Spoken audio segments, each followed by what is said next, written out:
บ่จิตไปจอยไปเบิ่งเงินชะทองบ่น้ำก่อย แม่น คอยก็สินั่งอยู่นี่แล้วคอยก็ เด้อเดี๋ยวคอยถ่ายที่นี่เด้อดีใจเป็นยังบัดนี้บ่ยาม เป็นยัง ทักทายสบายดีเด้อพี่น้องเด้อเนาะ สิไปสร้างอยู่ไสโทรศัพท์ มีเพื่อนเรา เพิ่นมา โดย เด้อดินไผเพิ่นสิขายให้นะฮะบ่ อันนั้นบ่เรื่องหลังนั้นบ่ โดย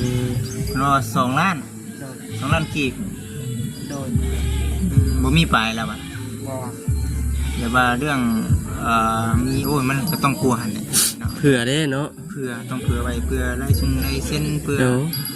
จำทุงจำตาในบุงในบ้านเนาะ2-3 ล้าน4 ล้านพุ่นแหละเนาะประมาณนี้เฮากับโปรจักเนาะคันว่ามีหั่นนะ อันนี้เพิ่นว่าจะได้อย่างนี้นะเพิ่นให้กำหนดเท่าไหร่ก็กำหนด 50,000โคตร 15มื้อ โดย เพิ่นมาบอกเจ้าอยู่นี่เลย โดย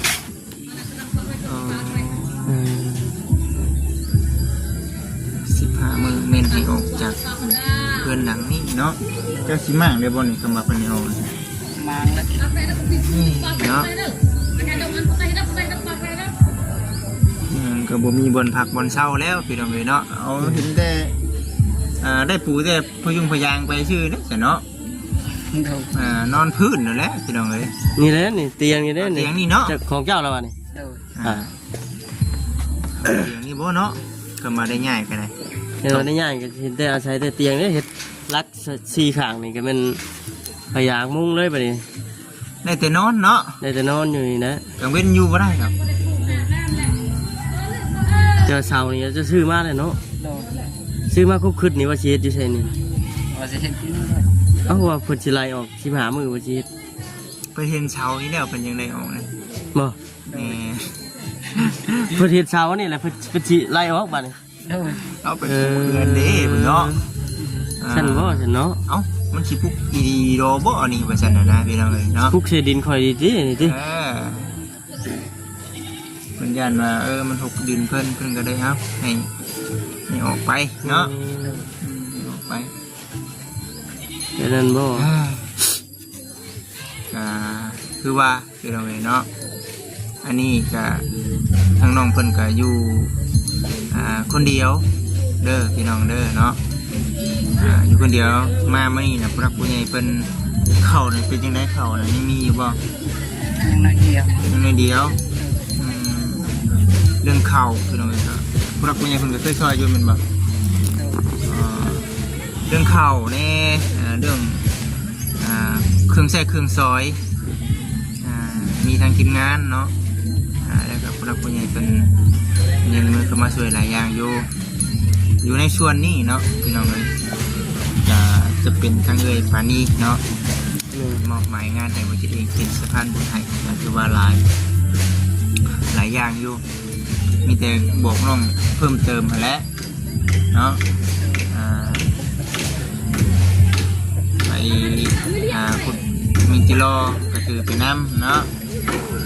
โอ้ยง่ายก็ถือติดตัวไปนำแน่แล้วเนาะ รักษาไว้ดีๆเนาะรักษาให้มันไว้ดีๆอย่าให้มันเฮียได้เหยเนาะสำคัญในเรื่องโทรศัพท์เนาะสมัยนี้ผมมีโทรศัพท์อีกเป็นนั่งถามว่าคือน้องคนปัจจุบันนี้เนาะอันใดสำคัญกว่าว่าฉันระหว่างโทรศัพท์กับเข่าอันใดสำคัญกว่าสำหรับผมคิดว่าสำคัญบัดทุกอันเนาะได้เบิดทั้ง2อย่างก็ดีเนาะแต่ว่าได้อย่างหนึ่งก็ดีใจอีกเนาะได้อย่างหนึ่งก็ดีใจอีกแบบนี้นะถือว่ามันก็เป็นอุปกรณ์สื่อสารอีกระดับหนึ่งเนาะ แม่น หลายคนต้องมีเนาะมีแล้วก็รักษามันไว้แหละอย่าให้มันตกน้ำเด้อเนาะคือว่าคิดว่าแหละพี่น้องเอ้ยเนาะมันเป็นน้องเพิ่นเพราะว่าบ่คิดว่าสิเอาบัตรประจำตัวของบ่คิดนี่เปิดให้กับน้องเพิ่นเนาะแต่ว่าทางร้านเพิ่นนี่เนาะเพิ่นก็บ่เฮ็ดให้ เพิ่นว่าบ่ได้บ่ตะกี้น่ะน่าสิได้ตะกี้เนาะ ได้ เฉพาะแบบว่าคือญาติพี่น้อง คนในภายในครอบครัวเนาะ ได้อยู่แต่ว่า ก็น้องยำพอเฮ็ดได้อยู่แล้วว่าบัดนี้ โดย มี ได้อยู่แล้ว ญาติพี่น้องอยู่หรอกเนาะ หมู่คู่ก็ได้ หมู่คู่ เนาะ โดย หมู่คู่คนรู้จักกันแหละ อืม เขามีบัตรประจำตัวเขามีบัตรใบสมุนครัวเนาะ โดย ให้เขาพาไปเฮ็ดเด้ออืมก็ถือว่าให้น้องเพิ่นไปเฮ็ดเองพี่น้องเอ้ยตอนนั้นน่ะบ่ยากดอกไปเฮ็ดแป๊บเดียวนึงอันนั้นน่ะตลาดก็บ่ได้ไกลปานใดบ่น้อง บอก บ่ไกลปานใดบ่ได้ไกลปานใดเพิ่นว่าพี่น้องเอ้ยฮ่า มื้อนี้ไปใช้ได้ใช่มื้อน อนมึงไงเลย ฮะ นอน มื้อนี้บ่ได้ไปทางใดมื้อนี้ โดยมึงไงให้ เมื่อย มันแห้ง โดยว่าจะคิดจะรอกะมันตกอย่า ตกเนาะ อ๋อจะเป็นพุจิรอดฟ้าฝนตกเดี๋ยวมันเป็นควยบ้านเนาะ โดย ตกเบิดมื้อใดพี่น้องเอ้ยมื้อนี้ใดเนาะตกเบิดมื้อมื้อนี้น่ะเรื่องฟ้าเรื่องฝนเนาะ อืม พาลมฝนตกเป็นมือผู้แลบัดพาลมฝนโมตกพุ่นแหละเนาะอารมณ์มันเศร้าแล้วจึงไปบืนไหมเนาะ นี่ มื่อนี้ก็สีมาเว่าเรื่องสีทางน้ำพ่อมแน่เนี่ยพี่น้องเนาะอีก15 มื้อเนาะทางเจ้าของดินเพิ่นให้ออกว่าเห็นน้องเพิ่นเอาเสามาเนี่ยเพิ่นบ่ ตกใจเลยเนาะ ปุ๊กใช้เดินค่อยดีบ่ว่าซั่น เพิ่นบ่อยากให้ปุ๊กตะกี้เพิ่นก็ให้อยู่แล้วล่ะพี่น้อง อย่างหนึงคือมีเสาขึ้นมาเป็นแบบให้ไปเห็ดบ่อื่นซะบ่ซั่นน่ะนะแต่ว่าเอาผู้อาศัยเนาะสุดแล้วแต่เพิ่นเนาะ เพิ่นมาบอกได้จักมื้อแหละ แล้ว4-5 มื้อ 4-5 มื้อแล้วติ 10 มื้อซะนั่นแหละซั่นเนาะ ยังอีก10 มื้อจะ5 มื้อแสดงว่าเรียบร้อยแล้วจ้ะโอกาสลานึงคือยังอีก10 มื้อพี่น้องเนาะเห็นว่าวิทย์ภายใน10 มื้อยังโอ้ยจะคิดว่าจังไดเนาะ น้อยพี่น้องก็คือเก่าเส้นเดิมคือเก่าเส้นเคยเนาะมี FC แน่อยู่บ้านใกล้เคือนเคียงแน่เนาะเอาเรามาอยู่น้ำนะว่าซั่นอยากได้เจ้าไปอยู่น้ำ ไปบ่ ไปเฮ็ดเวียกว่าซั่นก็เลยว่าเอ้าถ้าเบิ่งน้องเพิ่นแล้วไปเห็นน้องเพิ่นบ่ไปว่าซั่นเนาะบ่ไปเนาะ หันไป บ่หันไป มาหารไป น้องเพิ่นบ่กล้าไปเนาะบ่กล้าไปไสพี่น้องเอ้ยเนาะแง่แต่น้ำบ้านหากินแต่น้ำบ้านเนาะ โดย บ่เคยไปบ้านอื่นจักเทื่อสิ ก็คือ บ่เคยไปเลยมันบ่ในที่สุดเจ้าไปฮอดไส กินกอก ตลาดแกงกอก โดย อืม ไปแต่คานี้เพิ่นว่านะ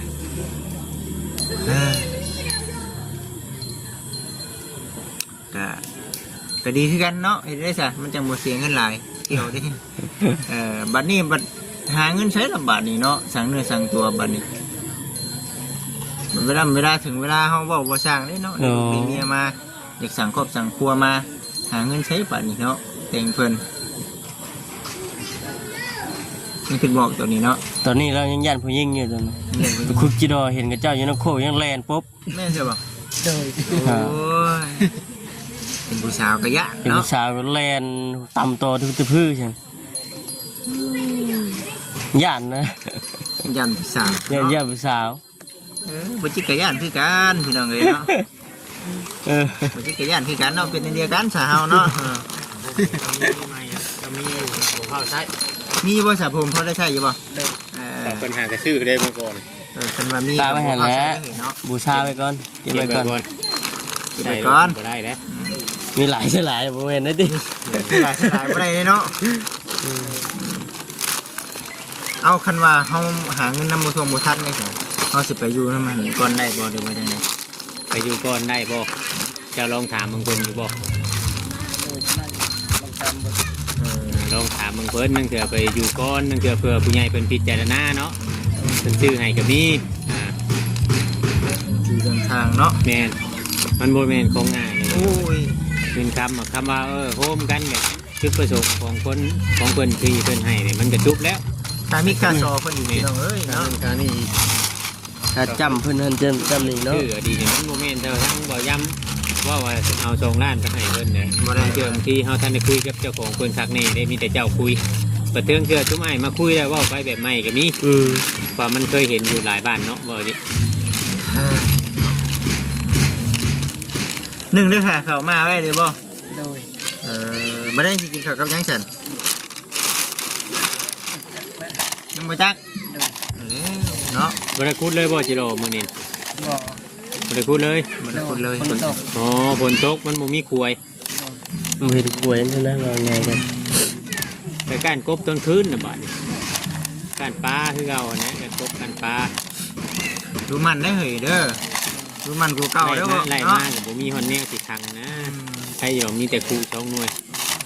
น้ำบ่ได้โตงไว้กินบ่น้ำฝนกินน้ำใช่ครับน้ำฝน โดย มันฝนตกไปตรงลูกไปตรง เพิ่นน้อง ไปเอาพุ่นบ่เห็นเนาะเรื่องน้ำเรื่องในนี่บ่หายเนี่ยบ่เห็นเนาะ น้ำนี่มันก็ง่ายนี่กินน้ำหยังก็ได้ นั่นนี่ก็ได้ส่วนไหนเนี่ยส่วนไหนก็ฝุ่นบ่ โดย นั่นนะหน้ากูข้าวนะ โดย ก็พอได้ ฮอนเฮือน ฮะ แต่ปกต้องฮอนเฮือน โอ้ ไปช่วงหัวพุ่นนะที่ว่าสิช่วงหัวฮอดเทือนหลังน้อยท่านบอก โดย หอมตัวนั้นเนี่ยหอมตัวว่างนั่นแหละขาหัวตัวนั้นหอมเทือนตัวนั้น มันก็เอาแล้วพี่น้องไอ้ซัมนี่เนาะ แม่น อยู่ในราคาซัมนี่ก็โอเคแหละคิดว่าได้พอใครกลัวเฮาสิพบใส่พบเหนือได้เนาะตะกี้นอนอยู่ใส่กบเองตะกี้เห็นจะว่า อยู่กลางเทือนนางตรง บ่ นอนน้ำขี้ดินเลย กินเลยตอน ไปอยู่ที่นี่เนาะ ครับว่าเพิ่นให้อยู่วันนี้ก็แม่นเด็กที่ใหญ่ไปตั้งมองไหนแล้วอีก15มื้อเพิ่นให้เวลา ยังอีก10มื้อนึงนี่ หากได้5มื้อได้บ่ครับผมบอก ค่ะ เออ แรงไว้บ่ ไว้เนาะพี่น้องเอ้ยนี่นะเฮือนก็ได้เนาะคือว่าอันนั้นพี่น้องเอ้ยเนาะยังเอาผ้านี่เฮ็ดอยู่เด้อพี่น้องเด้อเนาะผ้าตั้งนี่มันเป็นดินม่วมแล้วเนาะเป็นดินม่วมเป็นดินอ่อนบ่ได้เวลาเฮาติดมันก็อ่อนดูดิอยู่เขาจะมาไปใช้เขาน่ะเวลาหนึ่งอยู่นี้มันบ่คือเปียกใช่ไหมโอ้ มันชืดไป มา เนาะ จูไพอยู่บ่ฉากกลางคืนจูน้ำในได้เห็นเนาะจักรยานครับเนาะคำมาในช่วงชิ้นมืดแค่นี้ เมื่อไปแล้วนี่ เหมือนเบิ้ลเลยได้นี่พี่น้องเอ้ยเนาะเขาห่มผืนนอนในเปียกเบิ้ลเลยเนาะเบิ้ลอะไรที่นอนเป็นนิ่มได้บัดอ่อนขาดเยอะป่ะ โดย ตะกี้นอนขาดป่ะตะกี้เนี่ยเขาห่มเก่าโอ้คนเอาเขาห่มเก่า ผมห้อ เนาะ นะเราว่าจะ โอ้มันคักแล้วสันพี่น้องเลยเนาะ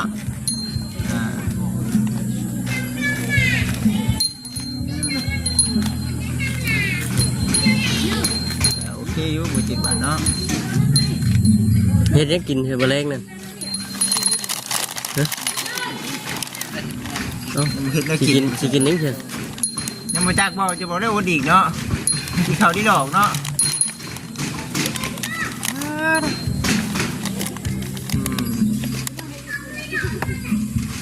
คุณมึงกิโลให้ของเจ้าใส่ของบ่ใส่ของน้ำเนยนี่คืออาชีพเพิ่นพี่น้องเลยเนาะอาชีพเพิ่น สิจะหน่อยก็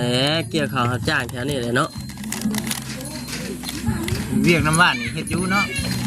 เฮ็ดเป็นน้ำบ้าน ไปตกช่วงแรงนี่เจ้าสิเฮ็ดเวียกหยังบัด เพื่อฮักซี่สมุน อ๋อ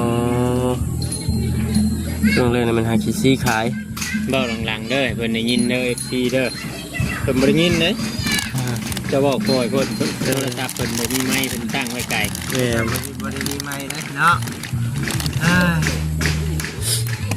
คนเอาแน่เฮ้ยเนาะสู้ๆเนาะสู้ๆคน ลูกค้า ใครยีดอกน้องเพิ่นเคยดินเคยใช้อยู่โทรศัพท์ก็ได้เนาะมีใช้เป็นยีดอกใช้เป็นยีดอกคือเราเลยเนาะสา มันไว้ให้ดีๆบาดนี้เด้อ สมกับทางผู้รับผู้ใหญ่เป็นชื่อให้แล้วเนาะ อย่าให้งูยืมได้เนาะ เวลาเจ้าไปเด่นไปคุดจิโร่เจ้าพาเจ้าถงไปแล้วเด้อเอาถุงยางไปน้ำยาฝนตกกว่าทำเจ้าป้าไปเพื่อนนี่นั่นหน่อยก็เรียบร้อย บ่ปลอดภัยเลยเนาะ ไทย ปลอดภัย มันโทรศัพท์นี่มันแนวติดโตอยู่แล้วเนาะ นี่ โทรศัพท์นี่ เพลงยิน สากกระบอกปะเอาไว้เลยหนังละหนังเลย ฮะ ขันฉากก็ยังบ่กล้าป้าก็ นั่งเผาแล้วเนาะ ต้องเข้าบอกกันไปสิ โดน เออ เอาคิดเอาได้เนาะเห็นได้ไหมมันจัง แนวใดมันสิปลอดภัยแล้วเนาะแนวใดมัน บอก สิ คำเฮาไปสากคำเฮาบอกเผายังมันเหี่ยบ่เหี่ยแต่ตู้มันหายแต่ตู้จะขายบ่ได้เนาะเวลาไปขอสั่งน้ำเขาเจ้าก็สมมุติเขามีเงินก็ให้เขานั่พอเขาว่าเฮานะขอสั่ง หายเลยเนาะสา ตู้เจ้าไปสากอยู่ใช่สมุนไพรมี3จ้ะ กดอยู่เฮือนน้อง อ๋อไปขอสั่งน้ำเพิ่น โดน อืมนั่นแหละต้องขอสั่งน้ำเพิ่นขอสั่งน้ำเขาเจ้า เพราะว่าเฮาสีสมมุติว่ามันเหี่ยมันหยังมันเสียแล้วเฮาสีอันเว้าใส่ผู้นั้นผู้นี้ก็บ่ได้แล้วเนาะบ่จิเนาะมัน สาตอนเฮาไปสาก็นั่งถ่ายอยู่นั่นแหละ หนึ่งมาแถวบ้านนอกบ้านหน้าเฮานี่แม่งเต็กเฮาบ่มีนี่แม่งเว้ายากบ่มีน้องบ่มีแม่งเว้ายาก นั่งเผาคือแล้วว่าปลอดภัยครับ รักษาได้เนาะนั่งเข้าเอากว่าเนี่ยมันเฮาสิออกไปเฮาก็จังพูดออกมาเนาะ โดน ออกมาคือทางง่ายเมื่อนี่คือเจ้าไปสากรถก็ได้ โดน ไว้โดนเงินชื่อเขาชื่อน้ำแน่บัดนี้หาเงินชื่อบัตรเติมเงินน้ำแน่ไหวอยู่บ่ โดน ไหวเนาะอยากได้จะหึงหรือบ่โทรศัพท์นี่ โดนจะได้ อ๋ออยากได้คือจีโอเคคักประชันเนาะได้บ่ครับ7เลย เอาพี่น้องเอ้ย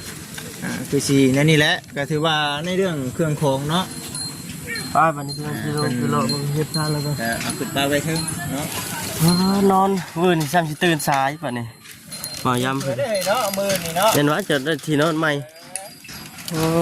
ทุ เดี๋ยวที่นอนใหม่ก็ตื่นแต่เช้าเลยแล้วว่าทางเขาบ่เคยตื่นสวยแล้วว่าเขาเคยตื่น ติงเนาะ คุดจิโร่แต่เลิกนะทำไปเพื่อย่างก็ฮอดบ้าน ไปประมาณจังมุ่งใส่ไปกี่กิโลไปแต่เช้าเนาะแต่ละมือต้องหาคุณมีกิโลเนาะ ส่งเสือแล้วก็ตากไว้นี่เลยเนาะ มีกิโลเลยพี่น้องแต่ละมือนะพอได้ มันมีสังกะสีขังอยู่บนนี่พี่น้อยเนาะ มาได้เขาเด็กน้ำ แผ่นหนึ่ง หมอคนกับป้าไว้นอก เห็นว่านอนย่ำหนาวนี่เกิดสีขาวทาอยู่ ลุงซีลุงเลยคืนกระไดเนาะสิ่งลุงนวลนะพอเองแล้วเนาะ เด้น่ะติงขึ้นมาบ่จิต เออ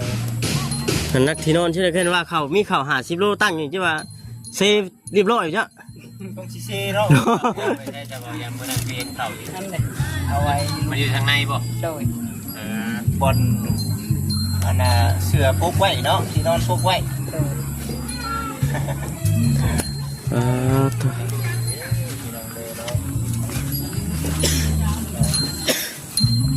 นี่พี่น้องเนาะเห็นชุลาเซียวแล้วก็มีบ่เนี่ย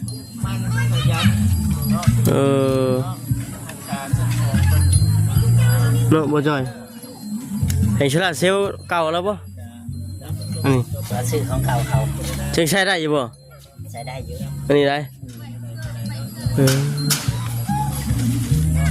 พี่น้องเนาะจังไรก็คือว่านั่นแหละขอบคุณหลายๆทั้งแล้วก็ได้ฝากเงินฝากกรรมมาซื้อ